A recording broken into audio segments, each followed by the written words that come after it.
Hello everyone, it is Republic Studs here to compare the LEGO Star Wars 2010 Hoth Snowtrooper Battle Pack to the new 2022 Snowtroopers Battle Pack. Now, as far as I am aware, this is, I believe, the second time LEGO has kind of sort of recreated a battle pack. One came back in 2008, another came out in 2019 as a 20th anniversary thing, but this is no real anniversary thing. This is just pretty much a new version of the old one. But in this video, we're going to be finding out which one is better, the price differences, and so much more. And with that said, I'm going to ask you all to subscribe, and we're going to get right on into it. Now, this is my first comparison in a hot minute, but basically I did do some price adjustments, and the 2010 release for the Battle Pack was a little weird because they did raise the price mid-release, which has never actually happened with a LEGO set other than this one. So technically its value when its initial release would have been $14 in one set, but then went down to about $13.58. So we're just going to say and round it to $14 total, which is what this is technically valued at. And this one costs $20, which is $6 more, even adjusted for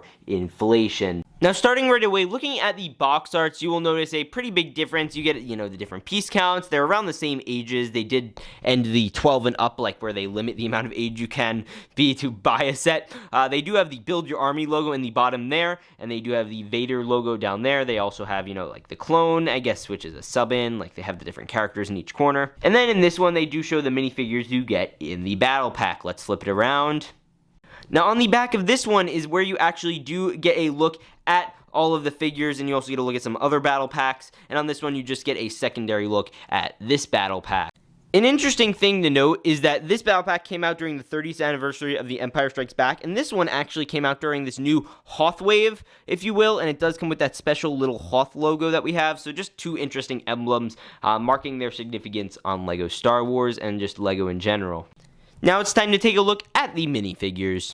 So first off, we have the 2010 minifigures over there, and the 2022 figures over here, and this is quite an interesting one.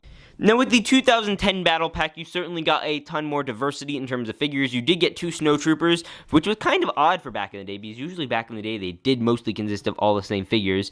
And then we also did get the AT-AT Walker pilot and the General Veers type character. I believe this one is even named on the back. Its name is Imperial Officer. Okay, so I lied. I was acting. But yeah, anyway, he's an Imperial Officer. Very simple, very generic. Then over here, it does get more generic, but we did get one exclusive figure in the form of the Scout Trooper. This is basically a previous rendition of the other Scout Trooper. They basically just recolored it with the light gray that we see on Hoth, which is quite interesting. Now, you take off the helmets, and on the new ones, you do get all great face painting. Obviously, again, their torsos are way more detailed than the original ones, but I think there is certainly an appeal to the older look a lot of people do like. And then the old ones, there is just a black, meaningless void in their face, the only one having a face being the officer. And while the 2010 figures certainly are at a disadvantage just for being older, I still think that overall, in terms of selection, you get a better selection with the new one, and in terms of overall detail, you get a better detail with the new one, which is why I have to give the ranking to the new Battle Pack. With that said, we're going to be taking a look at the builds of each set. Now, in full honesty, the builds are not that dissimilar, the only difference being that you are getting this extra E-Web turret with the new one, technically speaking, but then again, that does come at a nearly $6 price hike. Now, first up, the two ones I would like to compare are the speeder bikes. Now, in my opinion, this is actually a really difficult decision because I know there are a lot of people who adore these older bikes. I have a certain nostalgia for them myself. And then the new one also does look all right. Now, the determining factor is which one just objectively looks best on a shelf. And to this, I honestly have to call it to a draw. I don't usually like not being decisive, but I feel like they're both so unique in their own right. I do like the ability for this one to move around. I think it's great. I think the way the figures can sit down in them are fantastic. And I do think it looks a little closer to the Star Wars version of this set. Now, this one is great in its own respect, A, because it did come in a UCS set. I believe 2 or 4 of these came in the UCS AT-AT. I have yet to build mine. But yeah, that is really fascinating in my opinion. And beyond that, it is just a nice looking model. I think it looks really good, which is I guess we're going to need to move on to the next model to determine which is better. So now we are going to be comparing these two buggers, and again, if you want full reviews, feel free to check out. I have both of them up on the channel right now. Now let's take a look at each. Now with this one, the build is certainly less exciting than the other one. We can tell that right off the bat in terms of, overall like sized. But you do get this awesome little missile that does work decently, and you also do get just this whole seat you'd sit your guys in. You get clips for your guys. Look, guys, look. It's one of my greatest achievements. Obamba. You get clips for your weapons, you get a radar dish, you get a little radar. Nothing crazy, but then again, battle packs aren't a huge focus on the builds, and we're going to talk about that in a second. Here's the snow mount with the E-Web turret. They are both separate builds, but I'm just going to put them next to each other because I think it actually do work well together to, you know, put the E-Web behind the snow mount. With that being said, I think looking at them objectively, the snow mount is boring. There's a little clip on it. It's, I guess, the same problem with the other one.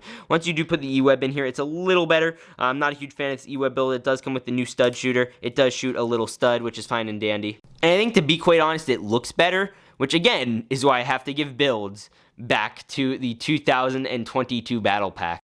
Now, the next category is features, or play features, and I think this is an easy one. It basically automatically gets sent to the 2010 battle pack. You got this whole missile contraption that you could spin around. The only feature really in this one is the little stud blaster, which is not that exciting in my opinion, is also kind of weak sauce. You also just do get some clips and some basic stuff, which you do get here too, but this is the main play feature with these all, and you know, that's why this one automatically wins the features section. The next two categories on here are overall value and my final thoughts. Now, objectively looking at these sets, if you exclude the price, this is a better set. Right off the bat, it's a better set. That's without a doubt. I personally was never a huge fan of this battle pack. I always thought it was one of the lacking battle packs. I always thought it was kind of boring. I understood the level of nostalgia for it, but I always thought there's a reason that this is the cheapest old battle pack on the market. And this one is just alright. It's not the coolest battle pack. It's not the uncoolest battle pack. It comes with decent builds. The builds are certainly structured to be more towards adults, and we'll get to more of that in my final thoughts. Now, overall value is a big thing. Currently, the value of the 2010 one in today's dollars would be about $14. This one is going for $20. And I think at that reasoning alone, that is a sole reason why this set is certainly has a better overall value. I am giving the 2010 SNOWTROOPERS Battle Pack the best overall value. For that reason, and that reason alone, the price hike is really what is going to be killing this set.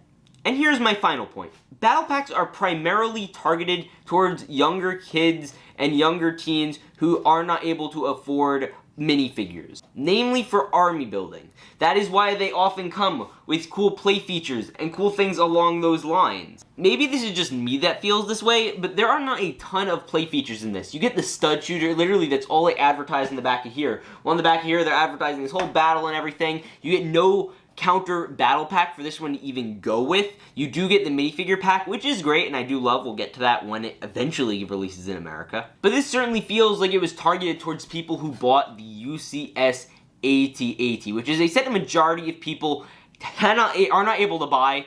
And while I personally do have it, haven't built it yet, I still think it's unfair that this is mainly just a thing to go alongside that when they could do something that everyone could appreciate a little bit more. And again, they've already done a SNOWTROOPER one, as I've frequently said. That's why I'm not as excited about this one personally. And yes, I know they're new SNOWTROOPERs. Yes, I know there's a new Scout Trooper thing, but it just isn't the same in my opinion. And I think that is probably just the most interesting take I have on this one. And again, that $20 value. This is not a $20 set, unfortunately. Those minifigure packs, they're going for $15 now, which boggles my mind, and it goes to my recent theory about LEGO evaluating the price of a minifigure at about $5, and you just factor in the builds on top of that. And look at nearly every example of a army builder set. You look at ones such as this battle pack, $5 a figure equals $20. The new Clone Trooper minifigure packs, $5 a figure, that's $15. The 5 overs battle pack, that is $30, $5 a minifigure for 6 figures. And I'm sure this theme is going to continue. I have zero clue as to why the price was raised. There's been no indication other than a few ones which I can think of, but I don't really want to throw them out there, and inflation is certainly not one of them. Now, if this set was going for $17, $16, I think even if it was $18, then this one probably would have won this match off, and it is objectively a better set, but with this price hike, it doesn't matter. And for those who are going to say, oh, but studs, the price doesn't affect the quality of the set. If I right now was to grab the UCS AT-AT and then grab this set and say, hey, which one is a better set? You're pretty much inclined to say that it's going to be the UCS AT-AT just because it is better. And quite frankly, it better be for that extra price. And this just is not good enough to justify the price tag. Which is why the 2010 Battle Pack wins 3 points. On the 2022 Battle Pack, which won 2 points, the 2022 one won in the minifigures and build category, but not in the features, overall value, and my final full thoughts. With that said, I hope you guys did enjoy this comparison. If you disagree with me, I'd be happy to hear it and duke it out in the comments. But with that said, I will see you guys all in the next one. Feel free to check out my videos at the end screen. I'll see you later. Peace out and stay awesome.